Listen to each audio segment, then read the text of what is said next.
Le pape qui vient de monter à bord de la Papamobile, le pape qui est debout, qui commence déjà à faire signe. Regardez la foule, on a vu ses téléphones portables se lever comme c'est la coutume désormais pour immortaliser ce moment. Cette foule qui fait signe au pape qui veut le saluer, probablement être béni, et on entend la ferveur.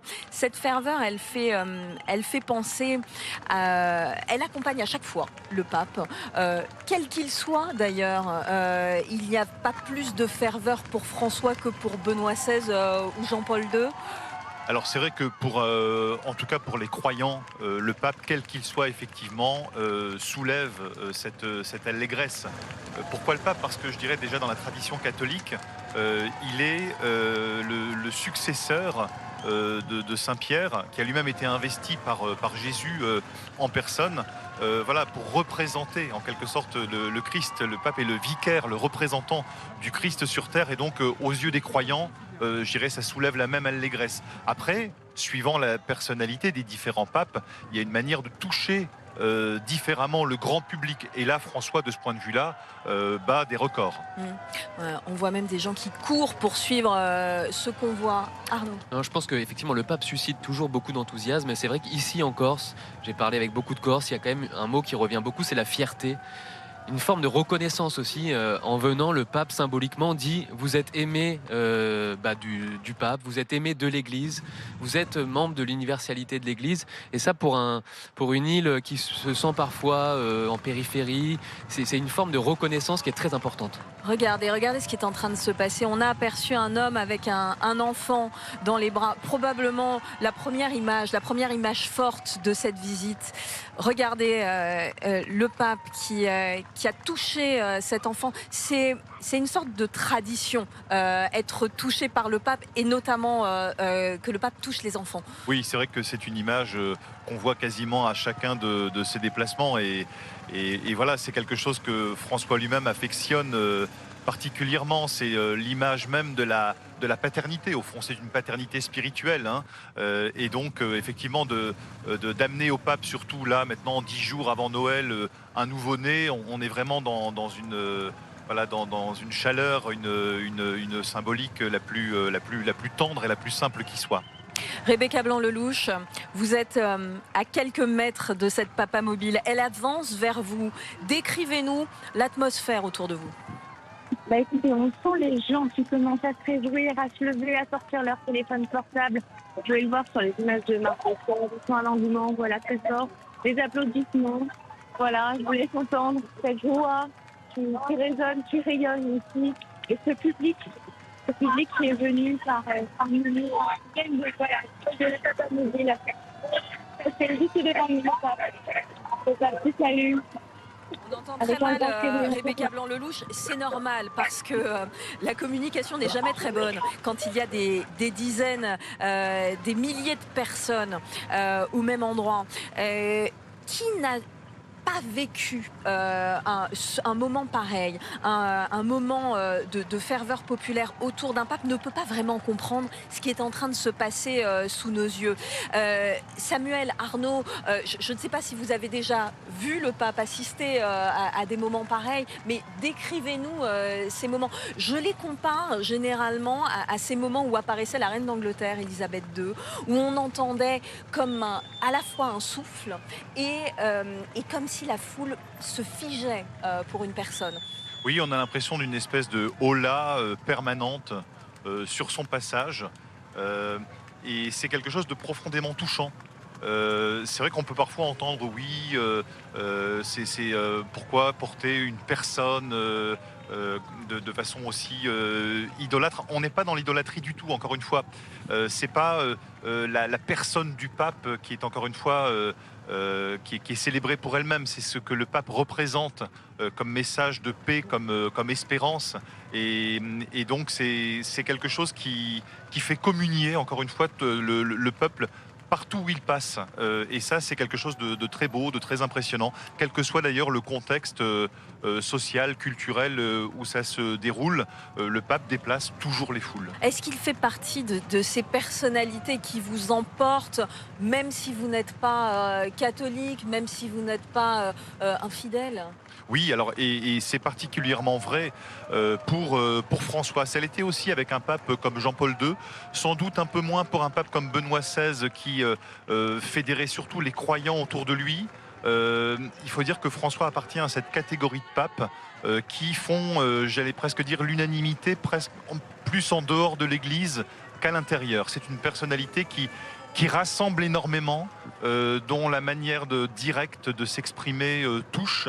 Et effectivement, on voit, alors ici on est en Corse, donc on sait que 90% des gens se déclarent catholiques.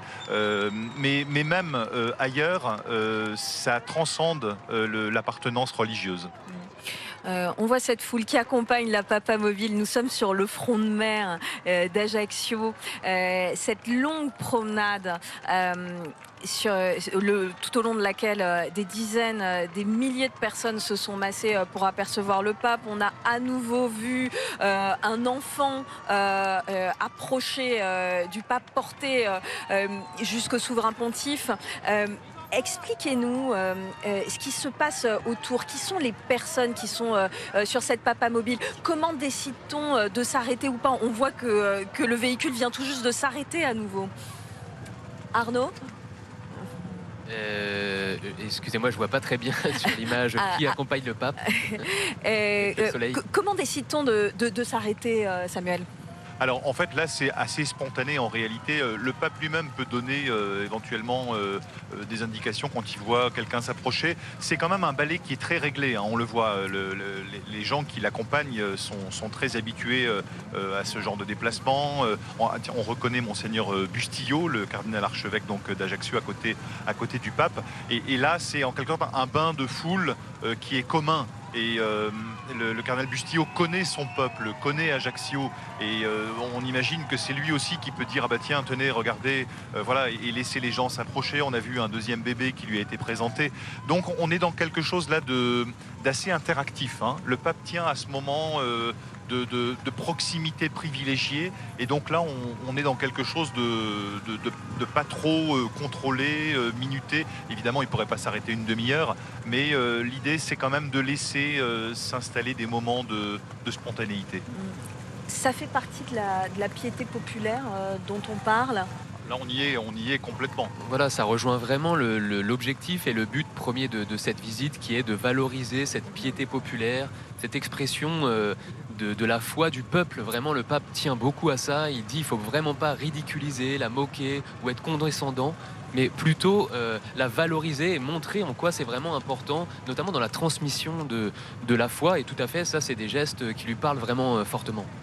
André Pacou, est-ce que ces images vous surprennent? Est-ce qu'elles sont finalement le témoignage de l'attachement du peuple corse à ce pape? Non, elles ne sont pas surprenantes, hein. C'est, comme on l'a dit à plusieurs reprises, c'est un événement historique, c'est un événement énorme pour l'Église de Corse et les catholiques, mais c'est aussi un événement historique pour la Corse. Et moi j'ai envie d'ajouter à cela que vu ce qui se passe et vu ce qu'est la réalité culturelle de la Corse, avec cette imprégnation du catholicisme en Corse, eh bien l'Église de Corse porte une responsabilité importante et nous avons eu l'occasion d'échanger, de partager par deux fois avec le cardinal Bustillo, porte donc une responsabilité importante dans le dialogue interconfessionnel. Hein, parce qu'il existe aussi une communauté musulmane importante en Corse. Il y a aussi des communautés juives. Il y a aussi une communauté protestante. Et c'est extrêmement important pour, effectivement, c'est une contribution pour nous, militants des droits de l'homme, essentielle pour empêcher les dérives xénophobes et racistes. C'est extrêmement important. Donc nous attendons beaucoup aussi de l'Église de Corse, qu'elle contribue à développer, à amplifier ce dialogue confessionnel, pour simplement construire une société, une communauté de destin qui soit apaisée. Et c'est là peut-être le vrai sens de ce qu'on appelle la laïcité apaisée. J'aimerais qu'on retrouve Jeanne Daudet. Jeanne Daudet, vous avez fait ce trajet, celui que le pape est en train de faire. Vous êtes au Palais des Congrès. Racontez-nous ce que vous avez vu. Racontez-nous cette ferveur populaire dans les rues d'Ajaccio. Oui, c'est vrai que les bus qui transportaient les journalistes qui se trouvaient à bord de l'avion du pape, on est parti en avance par rapport au souverain pontife et on a pu voir cette foule qui était massée finalement tout le long du parcours sur le port. Il y a énormément de monde qui attend de pouvoir voir le pape, des gens qui sont là avec beaucoup de drapeaux corses, mais d'autres nationalités également. On a vu par exemple le drapeau portugais qui a été dressé aussi par un fidèle qui attendait de pouvoir voir le pape. Certains avaient marqué au feutre bleu Viva il Papa pour montrer justement cette ferveur. On voyait aussi, symbole assez joli, ces enfants qui étaient sur des aires de jeu et qui essayaient de monter sur les structures de jeu pour apercevoir le pape, ou ce restaurateur encore avec son tablier qui était monté juste devant son restaurant pour tenter d'apercevoir le pape. Tous les téléphones étaient brandis, ils pensaient que voir arriver le pape, alors après ils ont baissé les téléphones en se rendant compte que ce n'était pas encore lui, mais c'est vrai qu'il y avait cette ferveur, cette attente, ces personnes qui étaient là, des larges sourires, et toutes les générations, c'est aussi ça qui nous a surpris, toutes les générations qui étaient représentées. Il y avait du plus petit enfant à la personne âgée, toutes les générations rassemblées ici tout le long du parcours sous un immense soleil ici en Corse pour apercevoir le pape pour cette première déambulation d'un pape sur la terre corse, et vous dire la ferveur qui peu à peu va monter aujourd'hui dans la ville d'Ajaccio avec le point d'orgue que tout le monde attend, que ces milliers de personnes attendent. C'est la messe à 15h30, une messe en plein air pour quelques milliers de personnes seulement au théâtre du Casone, qui sera retransmise à côté Place Millau. Et là encore, il y aura des milliers de personnes qui assisteront à la messe sur écran géant. C'est vraiment, on a l'impression que toute la ville d'Ajaccio ici s'est arrêtée pour cette venue pontificale.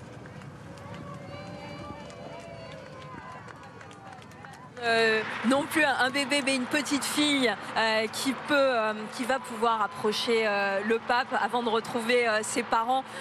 On ne sait pas si cette petite fille se souviendra de ce moment, parce qu'elle a l'air d'avoir 3-4 ans, mais c'est en tout cas un grand moment pour cette petite. Nicolas Coadou, vous êtes à la prochaine étape, au baptistère. Est-ce qu'il y a du monde ?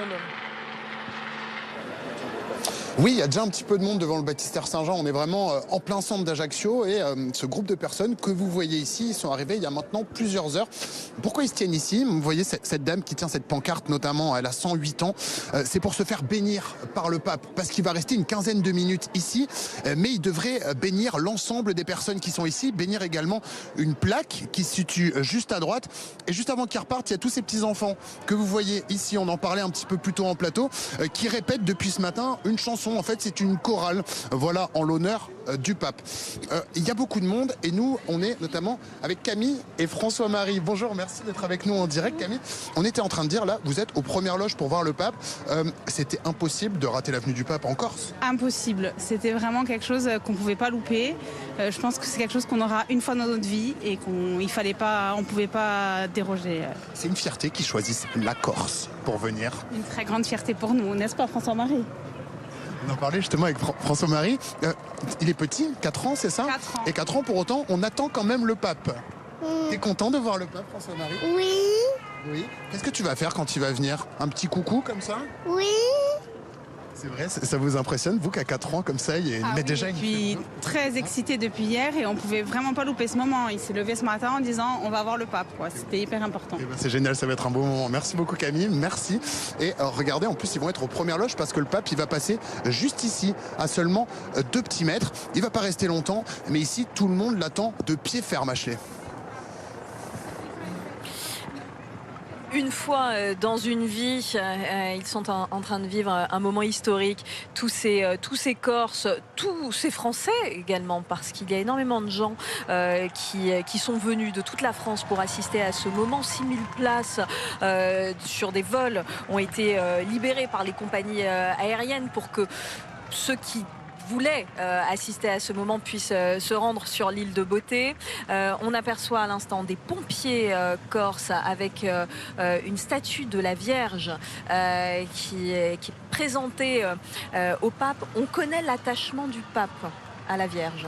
Ah bah le pape, effectivement, vit en permanence avec la Vierge, que ce soit dans son quotidien, que ce soit aussi lors de ses déplacements, en venant systématiquement déposer un bouquet de roses au pied de la statue qui se trouve dans la basilique, dans la basilique majeure, donc consacrée à la Vierge Marie à Rome, et la Vierge Marie qui fait aussi l'objet d'un culte tout à fait particulier en Corse, puisque la Corse a été dédiée à la Vierge Marie en 1735, au moment où elle se révoltait contre Gênes, et que ça n'est même pas seulement d'ailleurs quelque chose de religieux à l'époque, c'était même politique. Il fallait vraiment nommer un chef, un roi et donc une reine en l'occurrence, à la tête de ce pays qu'est la Corse, et c'est la Vierge Marie. Donc là, on est vraiment pour le coup entre passionnés de la Vierge Marie. Et Nicolas Coadou, on vous retrouve au baptistère. Le pape est en train d'arriver vers vous.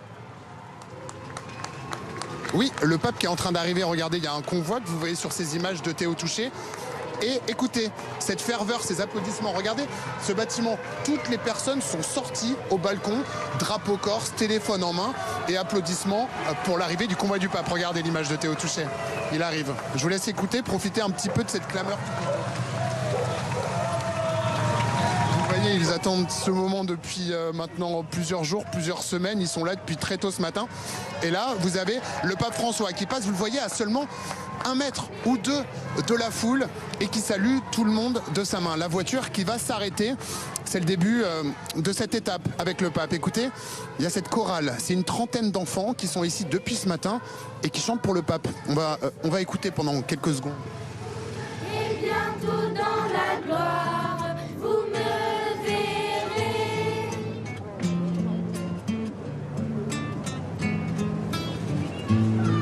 Voilà. Et là, le pape qui est en train de bénir les fidèles qui sont présents ici. Il ne descend pas encore de la voiture. Il est vraiment arrêté juste devant ce baptistère. Alors pour la petite histoire, ce baptistère, elle est assez intéressante parce que il date du 6e siècle après Jésus-Christ, mais il a été découvert seulement en 2005, lorsqu'on a tenté de construire un parking. C'est donc pour ça que le pape vient ici. Il va notamment bénir une plaque au nom de ce baptistère, ce qui forcément lui donnera un côté encore plus important. Là, il y a un jeune homme qui est en train de se placer, qui va lire une prière. On imagine que c'est un moment assez important pour lui, qu'il l'a répété plusieurs fois. Regardez, c'est un moment dont il se souviendra toute sa vie. Il est seulement à 3 mètres du souverain pontife qui le regarde. Et cette chorale qui continue de chanter dans un silence quasi religieux maintenant ici, après cette clameur.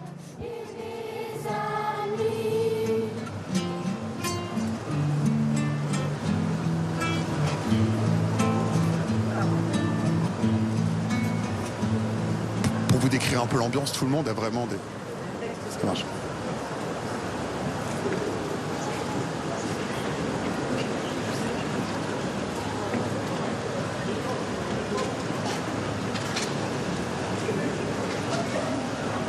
Je crois en Dieu, le Père Tout-Puissant, Créateur du ciel et de la terre, et en Jésus-Christ, son Fils unique, notre Seigneur, qui a été conçu du Saint-Esprit, est né de la Vierge Marie, a souffert sous Ponce Pilate, a été crucifié, est mort et a été enseveli, est descendu aux enfers, le 3e jour est ressuscité des morts, est monté aux cieux, est assis à la droite de Dieu, le Père Tout-Puissant, d'où il viendra juger les vivants et les morts. Je crois en l'Esprit Saint, à la Sainte Église catholique, à la communion des saints, à la rémission des péchés, à la résurrection de la chair, à la vie éternelle. Amen.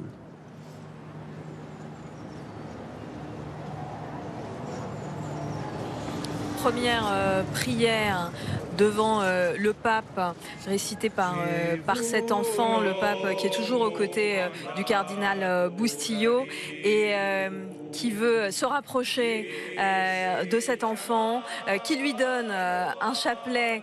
Je pense qu'on va en distribuer beaucoup des chapelets aujourd'hui, un très beau souvenir pour ce garçon. La visite se poursuit avec ces chants. Nous sommes au baptistère d'Ajaccio, Samuel. Oui. Alors le baptistère, il faut savoir que c'est le lieu donc historiquement où les chrétiens étaient plongés tout entiers dans l'eau. C'est pas juste un peu d'eau qu'on verse sur le crâne comme aujourd'hui, c'est l'adulte qui est entièrement plongé dans l'eau, d'où les dimensions de ce baptistère. Et aujourd'hui, d'ailleurs, on peut faire le lien avec aujourd'hui, c'est que il y a un regain des baptêmes d'adultes, non seulement en France, mais surtout en Corse. Alors, 150%. Voilà. Corse. Alors on est sur des petits chiffres dans l'absolu, puisqu'on est grosso modo à 150-170 baptisés pour 2024, mais c'était 3 fois moins il y a 2 ans. Donc il y a quelque chose là qui est en train de se passer. Et ce qu'on a entendu à l'instant, le jeune qui donc récitait ce texte, c'est le credo. Et le credo, c'est vraiment le fondement, le noyau de la foi chrétienne. Et ce credo, il date du IVe siècle après Jésus-Christ. C'est comme, je dirais, sa formulation définitive. Donc on est vraiment là sur les origines de la foi chrétienne, près de ce baptistère qui lui-même donc est du VIe siècle, comme on l'a rappelé. Donc on est vraiment là, on fait une halte sur les fondements de la foi en Corse. Et c'est un jeune adolescent qui récite ce credo devant le pape. Donc on a toute cette symbolique de la transmission effectivement depuis les origines de la foi en Corse et en Méditerranée jusqu'à aujourd'hui. Et bienvenue au pape François. Voilà ce qu'on a pu lire sur cette affiche.